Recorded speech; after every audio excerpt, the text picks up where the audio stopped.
I want to get to how bad you felt last night, but I've kept him waiting long enough, and he's pissed off now. We have not celebrated enough. Last year at this time, during a lonely parade, Greg Cody was out front. Get me that video, please, of last year of Greg Cody, who was working at this time last year, giving us a very lonely parade last year to celebrate the championship. Now he joins us on remote here, and I got to say, Chris, your dad must be feeling pretty good about himself because another year goes by, and he's right. And McDavid at the end.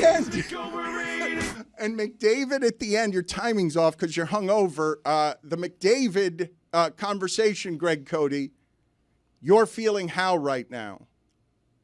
I would say vindicated, but I didn't need the vindication. McDavid did, and he failed to get it. I feel really good. I've come down with a terrible cold, and I found out last night that standing on a 200-foot sheet of ice for an hour and a half does not make a budding cold get better. It exacerbates it. But I'm here for you guys, and who'd have believed that even though I was right about McOverrated last year, I would be even more right now, because McDavid, I'm going to be the one to say it, I guess, he disappeared in this final.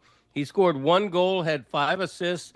McJesus was not walking on ice water, and he is officially and certifiably continuing to be overrated, McOverrated, until he proves otherwise. And the Panthers didn't let him do it.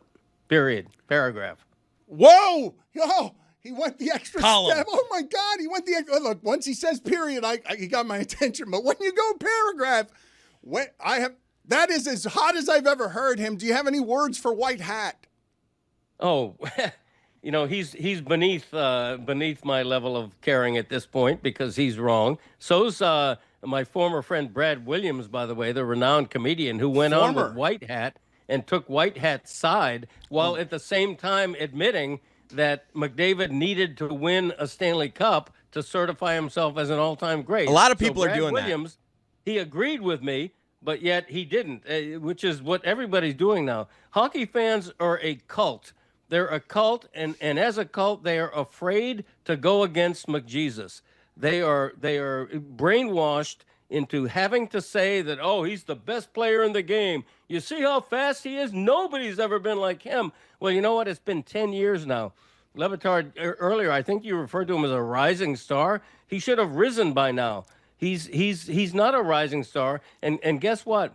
Edmonton had its window, had its 2-year window, and it's not going to stay open now. He's never going to win a cup. It has to be unbelievable. Whoa, Zaz, hold on. Zaz. Your confidence today is overwhelming, and I don't know what to do with it. You have to lay out there. That was a bar. That's Greg Cody, as vindicated and arrogant and ego-soaked as I've ever heard him. Billy, you seem delighted. Look at him. He's snarling right now. This is as right as Greg Cody has ever felt. Now, I would argue he's exhausted. 4 lines hitting him in the face. He can only play half the game. They spent him, and so there was nothing left of him at the end. But it's because the Panthers are really good. It is not because McDavid's a choker, Greg. No. I've never called him a choker, but he has had the inability to raise his team around him. And keep in mind, Draisaitl, Leon no title, he's supposed to be the second best player in this series, okay? He was better than McDavid on his own team. McDavid has just not had the ability to lift his team, and he was surrounded by a team that could not lift him. And they looked spent in last night's game. They came out really strong. Bob made a couple of good saves early, and after that, they were totally out of this game. It was one of the most lopsided games of the playoffs. I thought it was going to end with 9-0 and tuition. You said disappeared, though. What's the difference between disappeared and choking? The difference is that the Selke winner, Alexander Barkov, made him disappear. The best defensive forward in the game was on him as much as possible when you're playing a minute and change per shift. And the Panthers' defense and the depth of their team and the depth of their ability to defend all over the ice won this series and made him disappear. I don't think McDavid lost this series, but he also didn't. He also failed to win it. And you know, his idolaters keep waiting for McJesus to appear in a robe, skating in a robe, and finally become a champion. Had a chance to do it last year, had another chance the past couple of weeks, and just didn't do it. Okay? I'm not saying he's choking, but I am saying he's failing to rise to the moment that history seems to have designated for him. Greg, do you almost feel bad for him? I feel bad for him as someone who's a big Panthers fan. I feel bad for him because I feel like he's getting all this pressure from the outside, and the reality is he's not the one going out there saying, I'm McJesus, I'm the next Wayne Gretzky, I'm the greatest hockey player ever. It's everybody else wanting to be right about him. And the reality is he's just not that good. And there's this expectation that he's going to be the greatest thing in the world, and he's proven that he's not. So I kind of feel bad for him because people are kind of putting this on him and crowning him unjustly, and it makes things harder for him. And I'm looking now here at his contract situation. I see next year seems to be his last year in Edmonton, and then he's a free agent. It seems like this might be a basketball thing where he may need to come down to town, pull old Marchand, come down here to the Panther land and team up with some winners, learn the winning way, you know? Wow, I like that rumor you've just started. McDavid to the Panthers. I like that. Billy, we disagree. I don't think he's not that good. Yeah, same. I'm not going to go that far. Go on. He's a fast skater. He's got some attributes. Oh, he does, and he has the ability. But some holes as well, Greg, we would agree. Like a few games ago when he slalomed through Barkov Speed and skater. Ekblad Yeah, to score Apollo that fabulous Antonono. goal. But he's got. But Greg, we can agree there's some holes in his game. Yes. There's holes in everybody's game. Nobody's exactly. perfect. I will say McDavid is overrated, and to Billy's point, Billy's always on the mark with stuff like this. Go on. To Billy's point, McDavid's not out there saying, I'm the greatest ever. Wayne who? It's others who are putting that on him. But they say it to him in press conferences, and he doesn't push back. He's kind of like, yeah, that's a good question. Okay, but so live up to it, McOverrated. Live up to it. That's all I've been saying for the past couple of years. My bandwagon still has plenty of room, by the way. I'm not feeling a lot of love for my he's McOverrated opinion. Go on. Maybe now people are going to come on board. I don't know. You going to go on with White Hat today? I heard he wants you on. There's a possibility. Don't dignify him with your presence. You're not going on his show, are you? Well, don't do that. You know, I asked a counsel of mine, someone whose opinion I respect, whether I should do it or not, and I was told I should do it. So maybe I will. Well, wait a minute. Hold on a second. I'm with Billy on this. You defeated White Hat. Yeah. White Hat should not get the clicks of Cody goes on his grounds to gloat because Cody gets to be right and he wants desperately the stage of being right. Make him come on your turf. He called you a senile old man. That disrespect's still there. Whether he was on my show last week, so I gave him the courtesy of allowing to explain how senile I am. He came on. I gutted him like a fish. And now he wants me on his podcast, and I'm thinking of, reciprocity. I'm thinking of doing the nice thing. An old this home kid and in the home. white hat. He's a senile old man. Do you mean an old home and an old home? Was that on purpose? Because he's using you. White Hat's using you to get in the game. He was beneath you, and now he's not anymore. And you're right. And at the end, like he called you a senile old man for your take that is right. He's a senile old man. Yeah, well, that's true. But he did he did sort of cower and apologize on my podcast last week.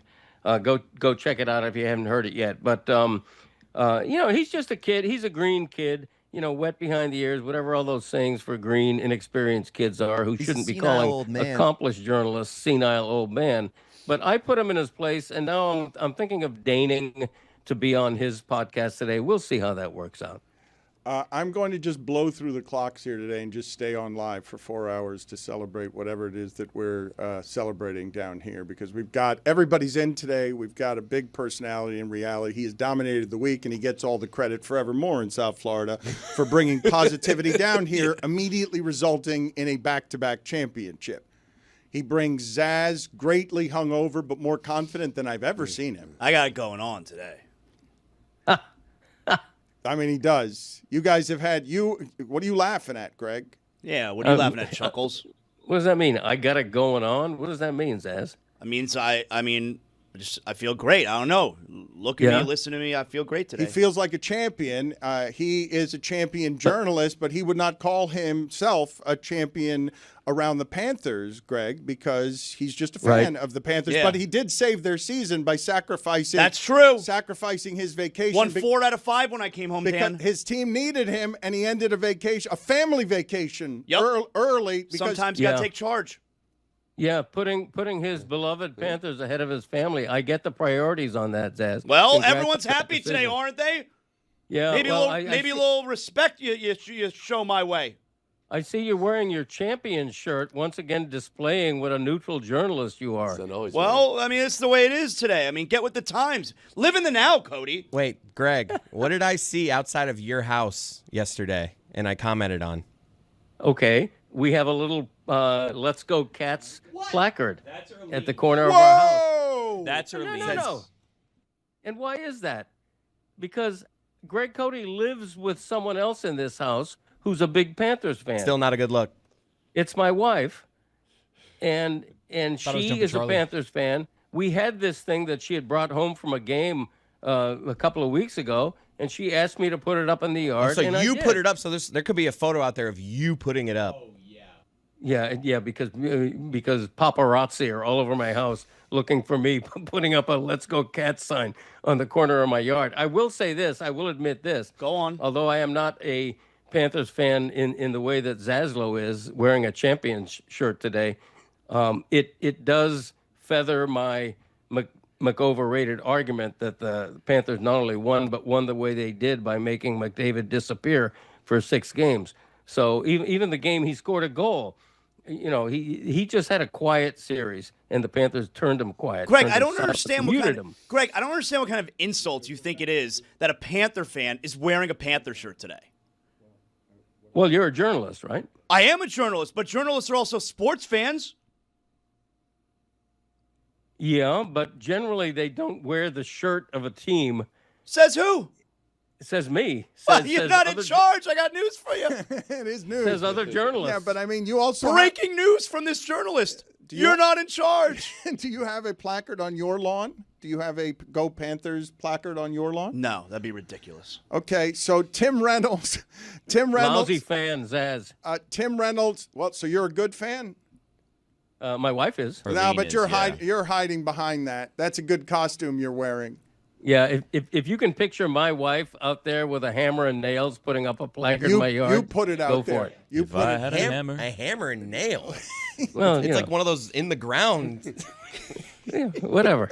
Wait a minute. I can't picture you doing it either, Cody. All right, hold on a second. Hold on. Stay right there. I'm going to break for a minute, see if I get rid of your son, but we're going live for 4 hours. Stay there, Cody. A handful of amazing things that will pass for the analysis of the game action last night, just so that you have some context on what it is was just completed. Tim Reynolds points out that the Panthers have won 2 cups in 358 days.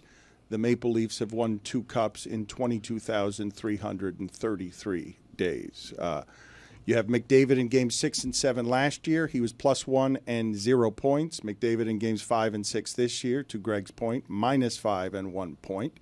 Connor McDavid is the only player in NHL history to have 9 straight 90-point seasons but not win the Stanley Cup in any of them. And then this in Greg Cody's column. I have written and said for 2 years that McDavid should not be called McJesus or the next Gretzky or given GOAT status because he is a king without a crown. Look at him swigging confidently before we even get going. He's ready because I'm reading his words as poetry, and he's never been more right.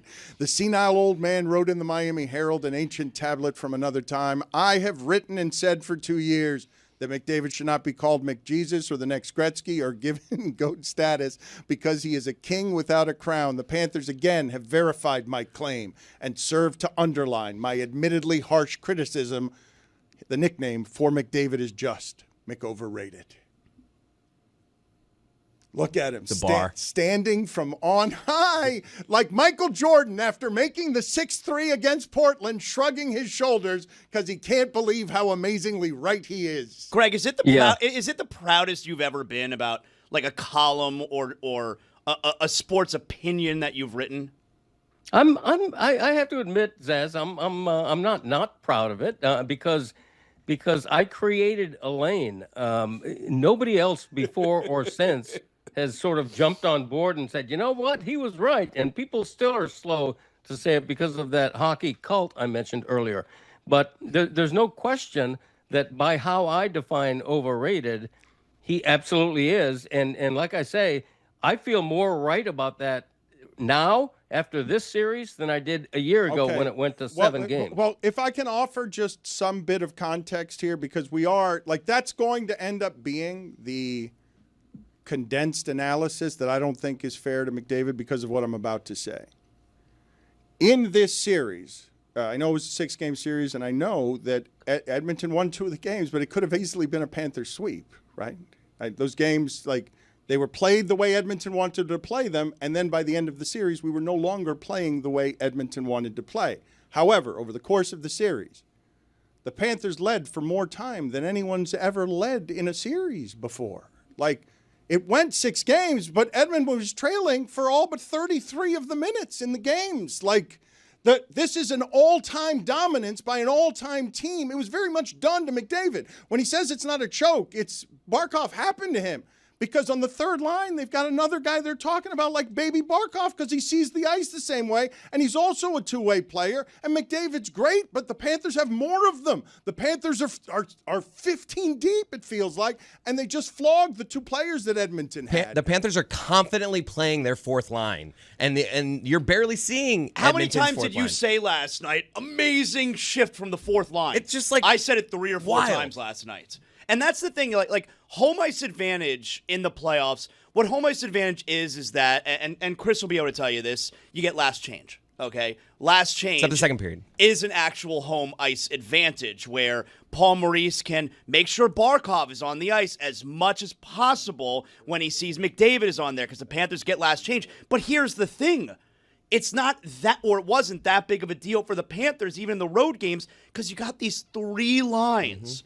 And it's like, okay, if we can't get the specific matchup we want, it's okay because we're so confident in our top 9 forwards that we can just roll these guys out. And that's what you saw, especially as the series went on, man. Calling McDavid overrated after losing to this specific Panthers team the last couple of years, it would sort of be like what the reactionary thing would have been if after Oklahoma City lost to the Big 3 Heat that you called Kevin Durant overrated. Now, to say that on the show, we have done that. He has no rings. Yeah. He was also a lot earlier in his career than McDavid is, I believe. For at sure, that time. for sure. was He in was his early 4th in or his 5th career, year. but he was still well on his way to being not only one of the faces of the league, but it was obvious that he was going to be a legend in the league. And maybe if that had happened 4 or 5 years down the line, sure, you could have started having those conversations. But to me, this is just an obvious example with the stats Dan laid out.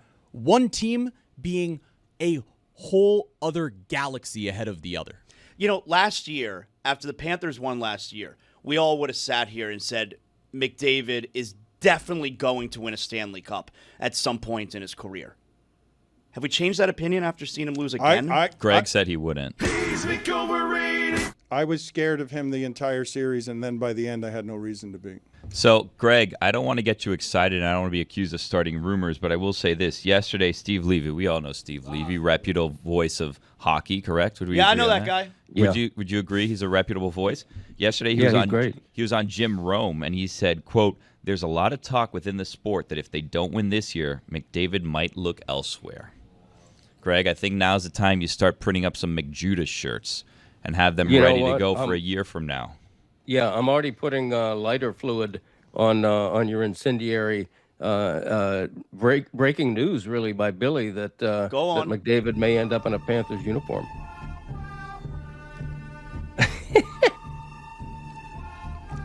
Is this as right as you've been compared, Greg Cody, to how the most wrong you ever were, which was the column you wrote trading Dan Marino that then resulted in you doing an interview from in front of the Miami Herald in which we had to distort your voice and also silhouette you like a whistleblower in the interview because you were so ashamed to show your face? You know about that, Reality? I saw the column when I walked into the office. How this hard did week. you laugh when you I saw read that? the whole thing, and I'm aware of it. Now I will serve at the altar of Greg, so I'm not here to cast stones at one What a column. ridiculous And, column, it though. was a ridiculous column. Marino.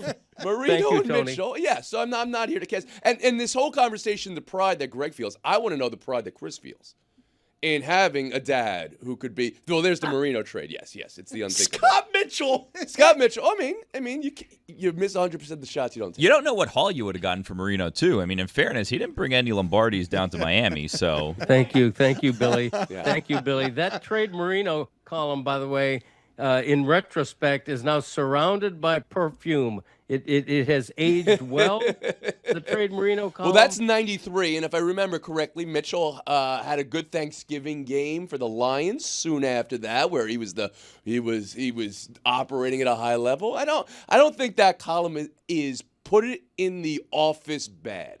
I don't think it is. I think it's nice to see in the office. I appreciated laughing at it, but I'm not going to call that the worst column in the history of the Miami Herald. Thank you. You're looking at Dan. Do you have one in mind? What a compliment. I only rank Dan's PTI appearances as the worst in ESPN history. That's all. They're on the internet, Dan. I didn't invent this. The worst odds makers of all time, if you go to YouTube right now. You and Skip Bayless? Come on. That was the low point in odds maker history, PTI. We don't need to have that conversation. I want to get back to pride. Yes, he did. I was there. I want to get back to the pride. Chris feels in having a father who got everything right and is now seeing things ahead of everybody else. Honestly, I am impressed with him because I have felt the pressure the last 2 years of the cult my dad speaks of. I've been afraid to agree with him on Connor McDavid because if you do it, all hockey fans attack you. So I will give him credit because everyone has always kind of couched it with he's an idiot for saying it, but he does need to win a title. So you get to be right, Dad. I am proud of you for this take. Legit. And by the way, I want to just note, almost parenthetically, that in the first 2 games of this series, McDavid had 4 combined points, 4 assists. In the final 4 games of this series, when his team needed him most, he had 2 total points, a goal and an assist. That's when he really disappeared, is during crunch time in this series. I also want to say one thing about how good this Panthers team is. Okay, Bennett wins the Conn Smythe, right? There were 5 or 6, legit. There were 5 or 6 players Can I stop you for just a second here, Greg? Just because we're this deep into the show, and this is the first any of us would be mentioning of somebody just scored 4 goals to separate themselves from everyone else and give a trophy that Marchand was going to win if he scored those 4 goals. But again, first mention. I'm not kidding when I say this. When I tell you. Will hockey fans remember the 4 goals scored to end McDavid to win a second championship? There aren't a lot of times in hockey history you can point to a guy winning the Conn Smythe at the end because he scored 4 goals in the clincher, and we could have 5 other guys that we would say also played almost close to as well. Right. Well, two of Reinhardt's goals were empty netters, but not taking away from a 4-goal performance. And Reinhardt is one of those 5 or 6 players who very easily could have won the Conn Smythe. One of them, again, is Bobrovsky, who I thought was fabulous almost all of this playoff run. I wanted him to get that shutout so bad. I know. Most fans did. Look at but this. The saddest goal. Here. That was the saddest goal ever. I didn't even know what happened. It was. I was like, wait, they scored? Oh, there's a 1 up there now. But let me tell you why Bobrovsky did not finish higher in the Conn Smythe voting than he did. Go on. The reason is that Florida scored 94 goals in 23 playoff games, more than 4 per game, and the average was higher than that in the final series. Florida had a 2-0 lead just about every game. They led in the last 5 games of this series. The pressure on Bobrovsky was really lowered because this team was so relentless offensively, as well as playing terrific defense. This final result is not the least bit of a fluke. The hugely better team won and made the best player disappear. Bigly.